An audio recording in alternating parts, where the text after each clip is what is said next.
بلکہ یہ اسلام لوگوں کا بنایا ہوا نہیں ہے، بلکہ یہ اسلام اللہ رب العزت کا بنایا ہوا۔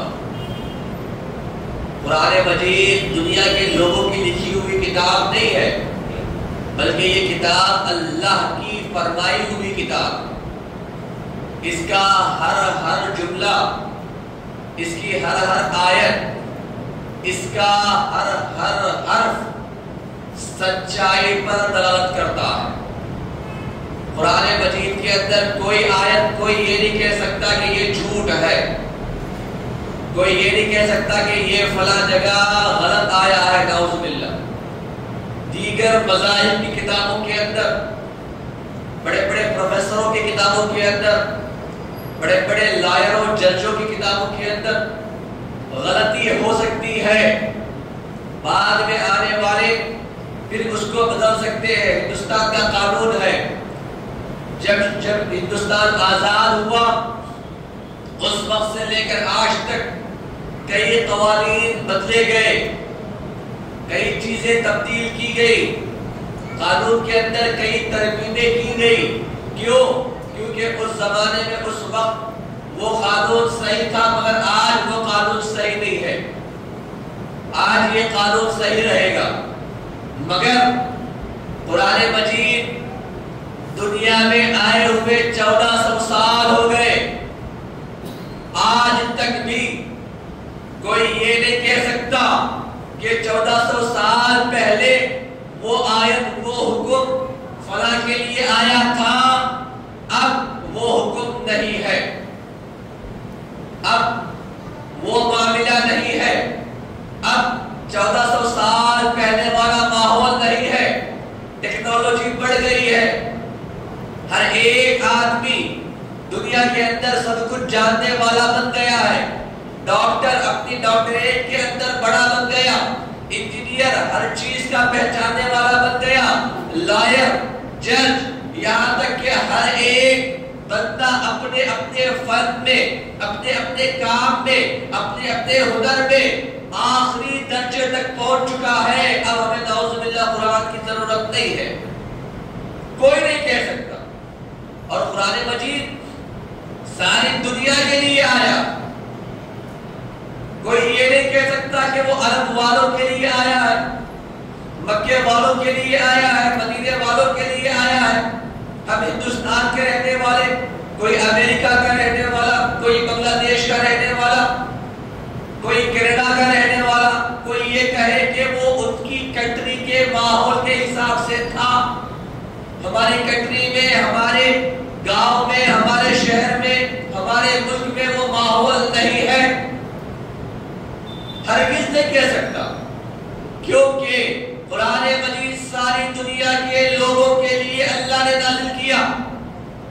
امریکہ میں جاؤ وہی قرآن آپ کو ملے گا، وہی اسلام کا قانون آپ کو ملے گا، کینیڈا میں جاؤ وہی ماحول، وہی اسلام والا دین آپ کو ملے گا، چاہے آپ بنگلہ دیش چلے جاؤ، ہندوستان آ جاؤ، ساری دنیا کے اندر کسی کنٹری میں چلے جائیں، کسی ملک میں چلے جائیں، چھوٹے قریے میں، بڑے شہر میں چلے جائیں، اسلام کا قانون ایک ہی رہے گا جو مکے والوں کے لیے۔ کوئی یہ نہیں کہہ سکتا کہ مکے والوں کے لیے وہ ماحول تھا، مکے والوں کے لیے وہ قانون تھا، مکے والوں کے لیے وہ دین تھا۔ ہمارے اندر، ہمارے شہر میں، ہمارے گاؤں میں، ہمارے ملک میں، ہمارے کنٹری میں یہ دین، یہ حکم، یہ ماحول، یہ قانون کس طرح لاگو کیا جائے گا؟ نہیں، اسلام کے ماننے والے جہاں جہاں تک ہیں وہاں وہاں تک قرآن بھی رہے گا، حدیثیں بھی رہے گی، کیونکہ یہ اللہ کا بنایا ہوا قانون ہے۔ اگر ہندوستان کا قانون جس نے لکھا، ہندوستان آزاد ہونے کے بعد اس قانون کو لے کر جا کر کوئی امریکہ میں کہے گا کہ میں یہاں پر لاگو کروں گا، نہیں کر سکتا۔ امریکہ کا قانون لے جا کر کوئی اور کنٹری کے اندر کہے گا کہ میں وہاں جا کر لاگو کروں گا، نہیں کر سکتا۔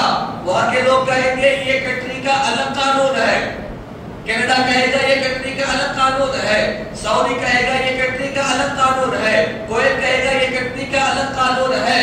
ہر ایک کنٹری کا اپنے اپنے بنائے ہوئے قانون الگ ہوتے ہیں، مگر قرآن مجید کا وہ واحد قانون مجید کا وہ واحد حکم ہے، قرآن مجید کا وہ واحد مرحلہ ہے، وہ واحد حوصلہ ہے جو ساری دنیا کے مسلمانوں کے لیے برابر حصہ وار، مالدار کے لیے الگ، غریب کے لیے الگ، کالے کے لیے الگ، گورے کے لیے الگ، مرد کے لیے الگ، عورت کے لیے الگ۔ قرآن مجید میں یہ قانون ہے ہی نہیں، سب کے لیے برابر قانون اللہ نے لکھا ہے، سب کے لیے برابر حکم اللہ نے دیا ہے۔ کالے کے لیے یہ، گورے کے لیے یہ، غریب کے لیے یہ، امیر کے لیے یہ نہیں، بلکہ غریبوں کے لیے تو اللہ نے اور آسانیاں پیدا کی ہیں۔ مالدار ہو جائے اس پر زکات واجب ہو جاتی، اس پر قربانی واجب ہو جاتی، اس پر حج کرنا واجب ہو جاتا ہے، مگر کوئی غریب ہے اس کے لیے نہ زکات ہے، نہ قربانی ہے، نہ حج ہے، بلکہ وہ روزے رکھ لے اور خدا قرآن کی تلاوت کر لے، خدا کو یاد کر لے، اس کو بھی ثواب ملے گا۔ غریب کے لیے اور اللہ نے آسانیاں پیدا کی، مالدار کے لیے اللہ نے اور زیادہ حکم زیادہ لگائے۔ دیگر مذاہب کے اندر مالداروں کے لیے آسانیاں پیدا کی جاتی ہیں، غریبوں کے لیے دشواریاں پیدا کی جاتی ہیں، مگر ہمارا قانون وہ ہے جو مالداروں کے لیے حکم زیادہ لگائے جاتے ہیں اور غریبوں کے لیے حکم کم کر دیے جاتے ہیں۔ یہ اتنا پیارا ہمارا مذہب، اتنا پیارا ہمارا دین، اتنے پیارے ہمارے رسول جو ہر ایک کو دیکھ کر، ہر ایک کے بارے میں جانچ کر، ہر ایک کو اپنے مطابق اور ہر ایک کو دین کے مطابق چلانے کی کوشش کی گئی۔ سختی اسلام کے اندر نہیں برتی گئی، لا اکراہ فی الدین، نہ سختی ہے، نہ دشواری ہے، نہ پریشانی ہے۔ اسلام کو اگر کوئی صحیح معنی میں سمجھ گیا تو سمجھنے والا یہ کہتا ہے کہ اسلام کے اندر جو عبادات ہیں اس سے پیاری عبادتیں ہم نے کسی مذہب نے نہیں دیکھی۔ 5 وقت خدا کو یاد کیا جاتا، 5 وقت خدا سے باتیں کی جاتی، 5 وقت خدا کی بارگاہ میں سر جھکایا جاتا ہے، 5 وقت خدا کو یاد کیا جاتا ہے، 5 وقت خدا سے فریاد کی جاتی ہے، خدا کے بارگاہ میں ہاتھوں کو اٹھا کر خدا سے التجا کی جاتی ہے، درخواستیں کی جاتی ہے۔ دیگر مذاہب میں 5 وقت تک کہیں مسئلہ نہیں، یہاں پر 5 وقت خدا کی بارگاہ میں سر جھکانا، چاہے کسی کنٹری میں ہو، کسی ملک میں ہو، کسی شہر میں ہو، قریے میں ہو، جنگل و بیابان میں ہو، مگر جیسے ہی وقت آتا ہے فوراً خدا کی بارگاہ میں سر جھکا دے، اور خدا بھی بڑا خوش ہوتا ہے سر جھکانے سے۔ خدا کہتا ہے میرے بندے تو اگرچہ تکلیف میں ہے، دشواری میں ہے، خوشی میں ہے، بزی میں ہے، اپنے اپنے معاملات میں ہے، مگر وقت ہوتے ہی میرے پاس آ گیا، میں تیرے پریشانیاں دور کر دوں، تیرے تمام تکلیفوں کو دور کر دوں۔ خدا کی بارگاہ میں یقین کے ساتھ سر جھکانا۔ اور یہ نماز، بڑے بڑے سائنٹسٹ کہتے ہیں نماز کا معاملہ، جو بندہ خدا کی بارگاہ میں سر جھکاتا ہے وہ کبھی پاگل نہیں ہوتا، دیوانہ نہیں ہوتا۔ کیوں؟ جیسے ہی بندہ سر جھکاتا ہے جسم کا سارا خون سر تک چلا جاتا ہے، تو سر کی رگوں کے اندر جب ہم کھڑے ہوتے ہیں، بیٹھتے ہیں تو سر اوپر ہوتا ہے، تو جیسے ہی سر اوپر ہوتا ہے تو اوپر خون جانے میں تکلیف محسوس کرتا ہے، سر جھکاتے ہیں خون چلا گیا، تکلیف دور، اور رگ ارے بڑے آرام سے اس کے سر کے رگ استعمال میں آتی۔ بچہ یا بڑا دیوانہ نہیں ہوتا، نماز کے اندر عبادت کا بھی ثواب مل جاتا ہے اور ایکسرسائز بھی ہو جاتا ہے۔ روزے کے اندر سائنس آج کہتی ہے کہ 12 گھنٹے انسان کو چاہیے کہ وہ اپنا پیٹ خالی رکھے، کیونکہ جو کچھ وہ کھاتا ہے اس کو ہضم کرنے کے لیے 12 گھنٹے لگ جاتے ہیں۔ روزے جیسی پیاری عبادت جو ہم تکلیف سمجھتے ہیں، دشواری سمجھتے ہیں جس کو ہم، وہ عبادت کے اندر اللہ نے ہمارے لیے ثواب بھی رکھا اور ہمارے بیماریاں بھی ختم کر دی۔ ہر عبادت کے اندر اللہ نے ہم کو ثواب بھی دے رہا ہے اور ہمارے لیے فائدہ بھی پہنچا رہا ہے. کوئی ایک عبادت کے اندر کہے کہ اس سے ہمارا کیا فائدہ، کوئی نہیں کہہ سکتا. ہر عبادت کے اندر اللہ نے ہمارے لیے فائدہ بھی رکھا ہے اور ثواب بھی رکھا. ہر عبادت کے اندر چھوٹی سی چھوٹی عبادت لے، بڑی سی بڑی عبادت لے، اللہ نے ہمارے لیے فائدہ ہی فائدہ رکھا، ثواب ہی ثواب. ثواب کا ثواب الگ، ہمارے جسم کے لیے فائدے کا فائدہ الگ، اور انسانوں کے اندر جو اللہ کا عبادت گزار بندہ ہے اس کا رتبہ و مرتبہ بھی الگ ہو جاتا ہے. کوئی 5 وقت کا نمازی ہے، لوگ کہتے ہیں 5 وقت برابر نماز پڑھنے والا. 5 وقت کا نمازی. کوئی روزے دار ہے، کہا جاتا ہے چھوٹا بچہ دیکھو پورے روزے اس نے رکھے. کوئی عمرے کے لیے جائے، کوئی حج کے لیے جائے، کہتے ہیں حج کے لیے جا رہے، جب حج کر کر واپس آئے لقب لگ جاتا ہے حاجی صاحب. عبادت کی عبادت الگ، ثواب کا ثواب الگ، خود کے لیے فائدہ الگ، اور اس کے ساتھ ساتھ لوگوں کے اندر ایک رتبہ و مرتبہ بن جاتا ہے. ہر چیز کے اندر ہمارے لیے فائدہ ہے. اور گناہ اس کے برعکس اگر دیکھا جائے، گناہ میں وہی نقصان. گناہ کے اندر جس طرح اسلام میں حلال چیزوں پر فائدہ ہے، اسی طرح حرام چیزوں پر نقصان بھی ہے. شراب پینے والا کوئی کہے کہ میں شراب پیتا ہوں، اللہ نے کہا ہرگز نہیں پینا. قرآن مجید کے اندر اللہ نے فرمایا یا ایھا الذین آمنوا انما الخمر والمیسر والانصاب والاجزام رجس من عمل الشیطان. بے شک اے ایمان والو، تمہارے لیے شراب، جوا کھیلنا، بتوں کی عبادت کرنا حرام کر دیا گیا. کیوں؟ کیونکہ یہ شیطان کا عمل ہے اور سب سے بڑا گندا کام. رجسم، اللہ نے کہا رجسم، سب سے برا کام، سب سے گندا کام شراب پینا. شراب پینے کو اللہ جوا کھیلنے والوں کے ساتھ، اور شراب پینے والے جوا کھیلنے والوں کو اللہ نے بتوں کی عبادت کرنے والوں کے ساتھ رکھا ہے. جو غیر بتوں کی عبادت کرتے ہیں ان کے ساتھ لے کر آیا کہ یہ برا عمل ہے اور یہ شیطان کا عمل ہے اور یہ گندا عمل ہے، برا عمل ہے. اس سے بچو، اس سے بچو گے تو اللہ تم پر رحم کرے. فَاجْتَنِبُوهُ لَعَلَّكُمْ، بس تم اس سے بچو، لَعَلَّكُمْ تُرْحَمُونَ، تاکہ تم پر رحم کیا جائے. اگر کوئی بندہ شراب پیتا ہے اور کہے کہ اللہ مجھ پر رحم نہیں کرتا تو کیسے کرے گا؟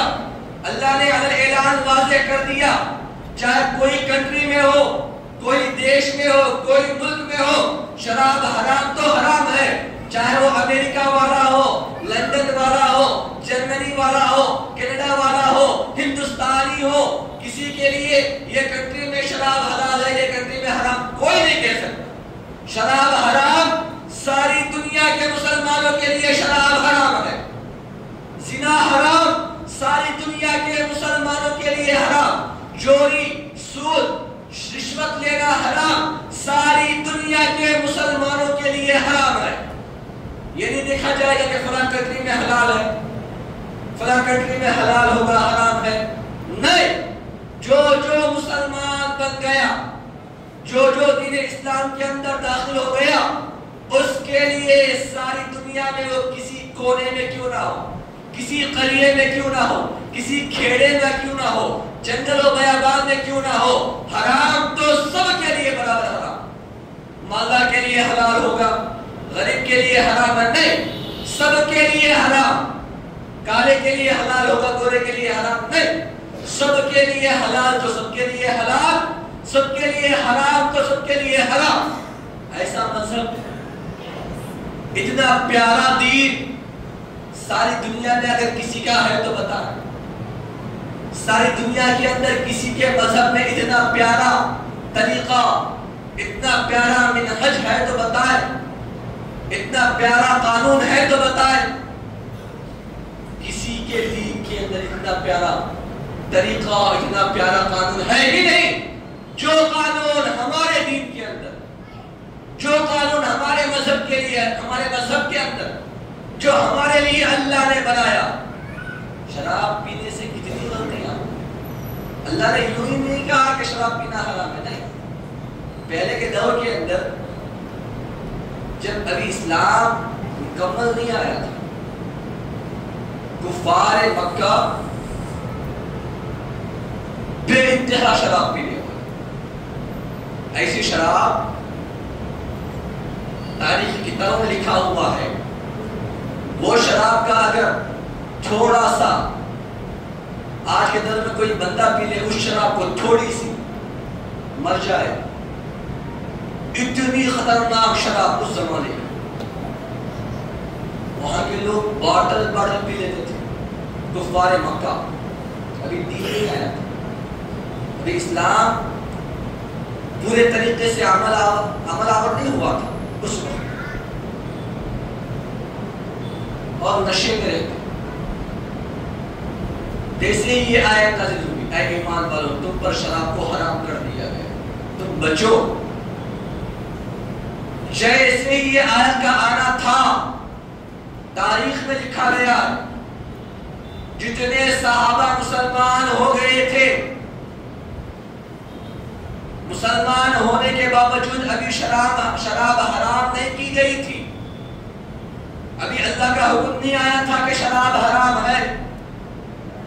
اس وقت جیسے ہی یہ آیت نازل ہوئی، صحابہ اکرام جو اب تک شراب کو حلال سمجھتے تھے، کیونکہ اللہ نے ابھی حرام نہیں کیا تھا، اس وجہ سے پیتے تھے، جیسے ہی حرام کی آیت نازل ہوئی، جتنے صحابہ اکرام تھے جو شراب پیتے تھے، اپنے پاس جو باتلوں کو رکھے تھے شراب کے پورے پھوڑ دیے، یہاں تک کہ بعض کے گھروں میں بڑے بڑے شراب خانے تھے، وہاں گئے اور پورے کے پورے شراب کے ہنڈیوں کو پھوڑ دی۔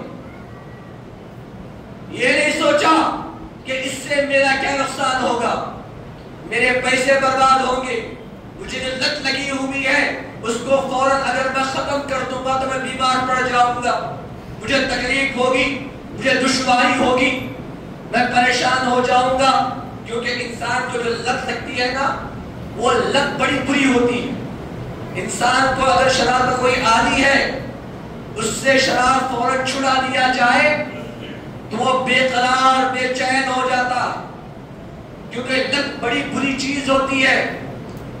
صحابہ نے یہ نہیں سوچا کہ ہم بے قرار ہو جائیں گے، ہم بے چین ہو جائیں گے، ہمارا کیا ہوگا، نہیں پیئیں گے تو آج لوگ کہتے ہیں کہ نہیں پیوں گا تو مر جاؤں گا، شراب پینے والا نہیں پیئیں گے تو مر جائیں گے۔ کسی نے کچھ نہیں سوچا، اس زمانے کی اتنی خطرناک شراب پینے والے، جیسے ہی حرام شراب ہونے کی آیت نازل ہوئی، سب نے اس کے پاس سے ایک قطرہ شراب کا اپنے منہ کے اندر نہیں ڈالا، کیونکہ اللہ کا خوف ان کے اندر تھا، اللہ کے رسول کی محبت ان کے اندر تھی، وہ اللہ کے لیے، اللہ کے رسول کے لیے اپنی جان قربان کرنے کو تیار ہو جاتے تھے۔ شراب تو کوئی بڑی چیز نہیں ہے کیا؟ آج کے لوگ جو اپنے آپ کو مسلمان کہتے ہیں، اسلام والے کہتے ہیں، اللہ کی پناہ سب اچھے ہیں، مگر ان چند لوگوں کی میں بات کر رہا ہوں جو شراب خانے کے چکر لگاتے ہیں، جو شراب نوش کرتے ہیں، شراب پیتے ہیں۔ صرف شراب ہی نہیں، ہر وہ چیز جو نشے والی، چاہے وہ کسی بھی طریقے والی، چاہے وہ گانجا ہو، چاہے وہ افیم ہو، چاہے وہ کوئی اور شکل میں کیوں نہ ہو، چاہے وہ آج کے جو نوجوان بچے انجیکشن کے ذریعے لے رہے ہیں، وہ ہر وہ چیز جس سے انسان کے دماغ پر پردہ پڑ جاتا ہے اور انسان اس کو لینے کے بعد اپنے قابو میں نہیں رہتا، نشے میں رہتا ہے، ہر وہ چیز اسلام کے اندر حرام ہے، اور وہ چیزوں کو استعمال کرنے والے خود ہمارے بچے، ہمارے لوگ۔ چاہیے تھا کہ جو غیر اگر پیے تو ان کو جا کر ہم مسلمان روکے کہ اے میرے دوست، یہ ہمارے مذہب میں حرام کیا ہے، اس سے اتنے اتنے غلط کام ہو سکتے ہیں، اس سے اتنے اتنے نقصانات ہو سکتے ہیں، لہذا تو بھی مت بھی۔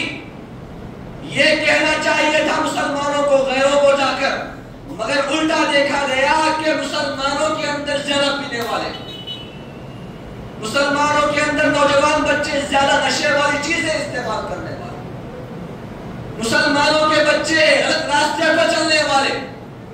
ہم کیا غیروں کو نصیحت دیں کہ خود ہم اپنے اندر صحیح نہیں۔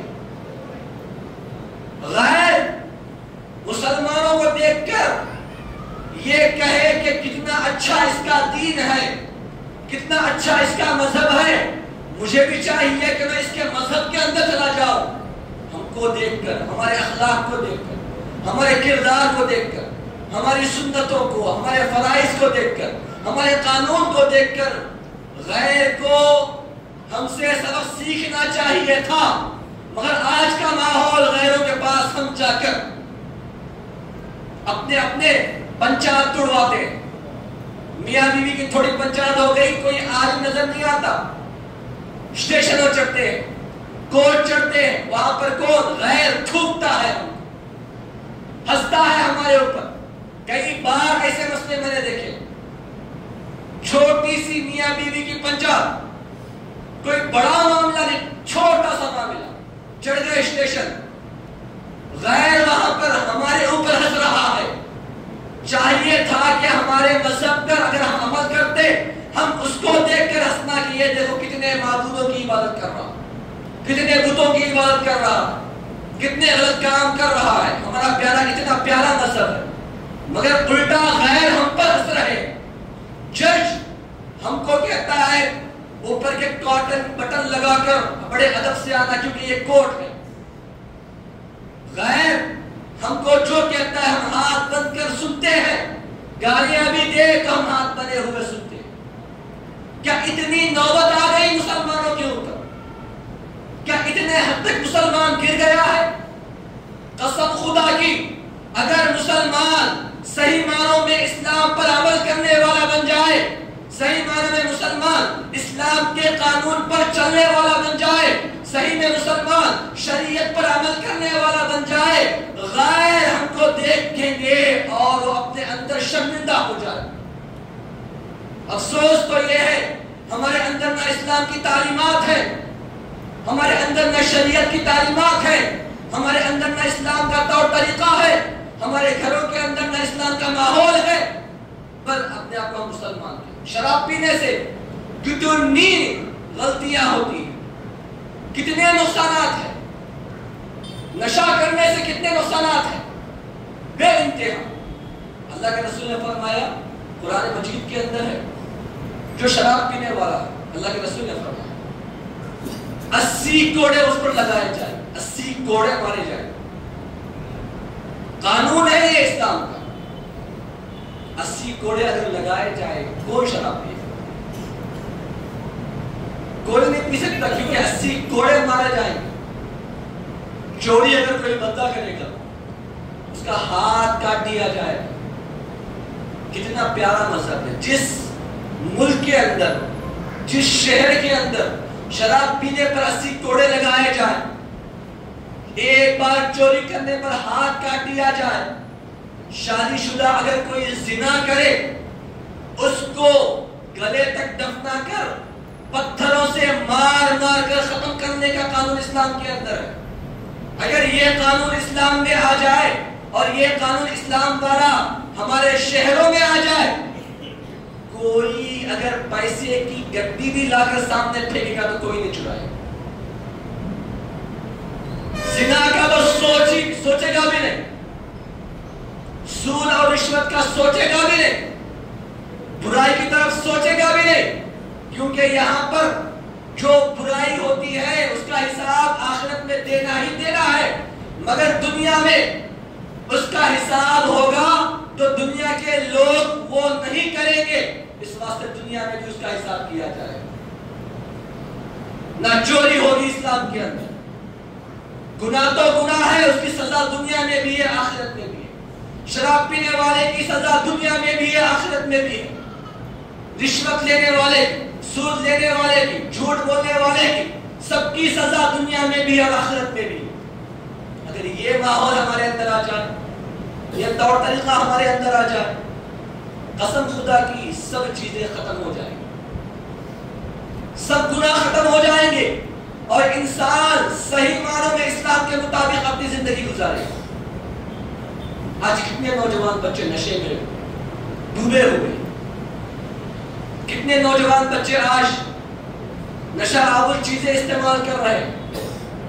نوجوان مسلمان بچے، ماں باپ کو چاہیے ان کو سمجھائیں. ایک بار کوئی نشہ کرتا ہے ایسا پردہ اس کے دماغ پر پڑتا ہے کہ وہ خود کو بھول جاتا. روڈوں پر بے حیائی کے ساتھ فتنہ فساد، گھروں کے اندر میاں بیوی میں لڑائی، گھر کا ماحول خراب ہو جاتا،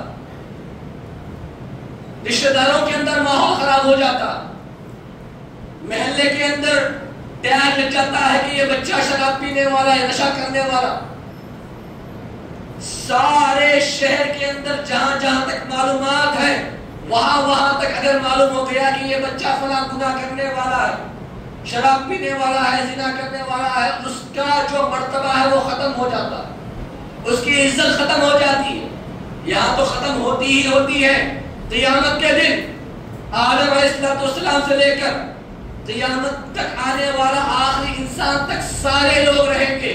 وہاں پر کھڑا ہو کر اس کے لیے اعلان کیا جائے گا یہ آدمی نے یہ گناہ کیا، شراب پی، چوری کی، زنا کیا، اس کے لیے یہ عذاب ہے.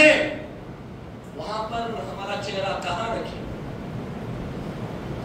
سارے لوگوں کے سامنے اعلان کیا جائے گا، سارے لوگ دیکھیں گے، شرمندہ ہو جائے گا، مگر سوائے افسوس کرنے کے اور کوئی چارہ اس کے پاس نہیں رہے گا.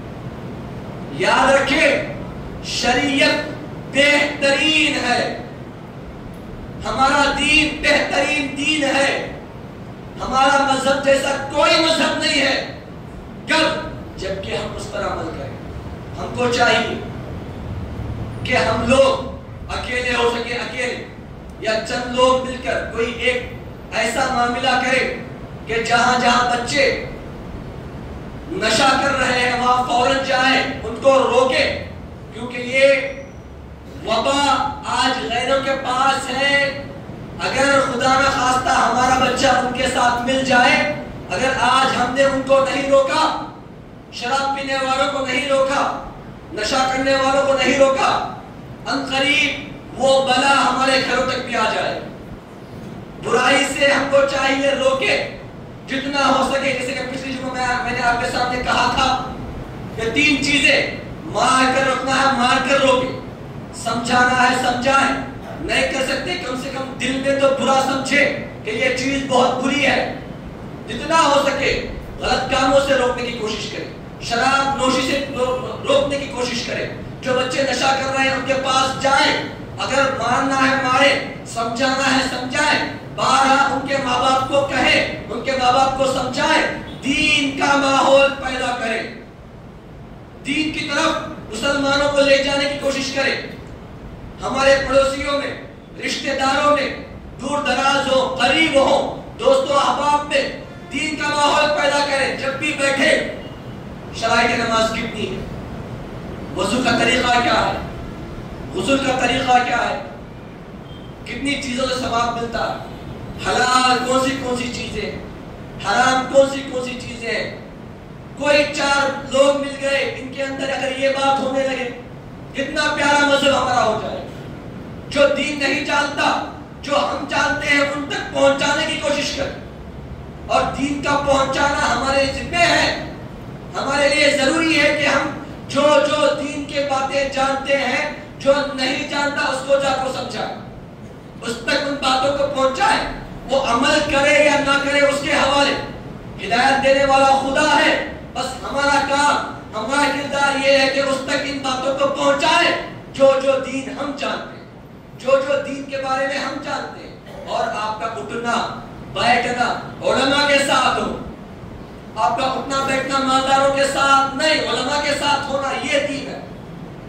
مالداروں کے ساتھ بیٹھنا دین نہیں ہوتا. علماء کے ساتھ، جو اولیاء اللہ ہے ان کے ساتھ، جو دین جانتے ہیں ان کے ساتھ آپ کا اٹھنا بیٹھنا. آپ کا گھر کا ماحول، 5 وقت کی نمازیں فرض ہیں تو فرض ہے. گھر کے اندر کوئی کہے کہ ہمارا بچہ صبح میں نہیں اٹھ سکتا، دوپہر میں کالج ہے، شام میں فلاں ہے، یہ ہے وہ ہے، کوئی چارہ نہیں سوائے نماز پڑھنے کی. فرض نماز ہے تو فرض ہے. بچہ بالغ ہو گیا، بچی بالغ ہو گئی، تب سے لے کر مرے دم تک اس کے لیے فرض ہے. بچے کو ماں باپ اگر نماز کے لیے روکے تو یاد رکھو بچے کو بھی گناہ ہوگا اور وہ وبال ماں باپ کے اوپر بھی آئے. گھر کا ماحول پہلے بدلنے کی کوشش کرے نا. اللہ کے رسول نے فرمایا پہلے دین خود کے گھر سے نکالو. گھر کا ماحول تبدیل کرے. عورتوں کے اندر بہت عادت ہوتی ہے بچوں کو لے کر، بچہ آج نے سما پڑھ لے گا، کل نے پرسوں کر لے گا. بچوں پر زیادہ ممتا جاگ جاتی ہے، زیادہ محبت ہوتی ہے. نہیں، فرائض کے اندر، اسلام کے قانون کے اندر نہ ماں ہے نہ باپ ہے. جو لکھا گیا ہے وہ کرنا ہر ایک کے لیے ضروری ہے. جنت میں باپ لے کر نہیں جاتا، ماں لے کر نہیں جاتی، خود کے اعمال لے کر جاتے.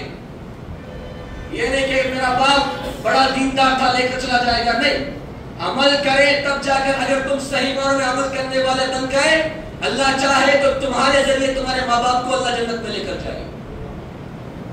یہ عمل ہے، قرآن کی تعلیم ہے. اپنے بچوں کو قرآن پڑھائے، قرآن سکھائے. جتنا ہو سکے خود قرآن سیکھنے کی کوشش کرے. قرآن سیکھنا آج کے دور میں بے انتہا ضروری ہے.